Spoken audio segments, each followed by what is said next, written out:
m'appelle Yann Michelet, j'ai 49 ans. J'ai donc fait un DUT transport logistique à l'université d'Évry-Paris-Saclay. J'ai été diplômé en 1995-1997.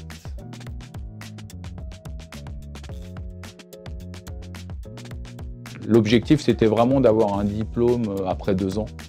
Et puis ensuite, se poser et se dire, bon, qu'est-ce qu'on fait? Est-ce qu'on rentre dans la vie active ou est-ce qu'on continue? Ça, c'est une bonne passerelle, parce qu'à l'époque, on ne sait jamais vraiment vers où on va aller.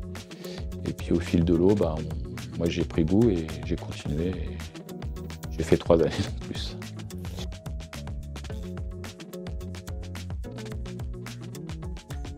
Cursus vers la logistique. Alors au départ, la logistique, c'était un grand mot, on ne savait pas trop ce que c'était.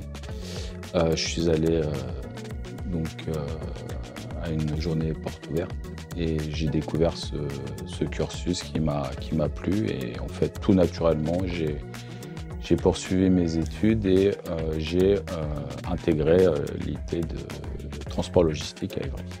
La formation, elle était tournée essentiellement sur le transport et toute la partie un peu organisationnelle, logistique. Il y avait beaucoup d'anglais aussi, c'était très axé sur une deuxième langue. Le background juste suffisant pour ensuite pouvoir tranquillement, éventuellement commencer la vie active.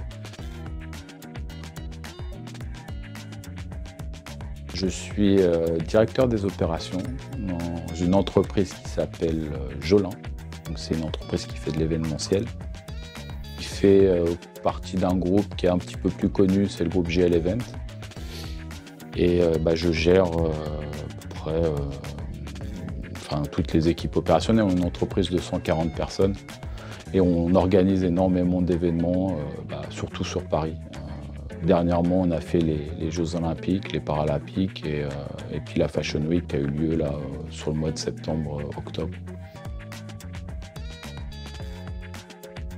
Écoutez, le mot que je peux leur dire, c'est qu'ils profitent au maximum de ce que peut leur offrir l'université. L'université, même si on n'a pas trop de sous, parce que c'est malheureusement la plupart des étudiants sont dans ce cas-là, ça reste malgré tout dans la vie d'une personne les périodes les plus intéressantes entre guillemets. Si j'avais la possibilité de revenir en arrière et de refaire un parcours universitaire, je n'hésiterais pas une seconde, quoi.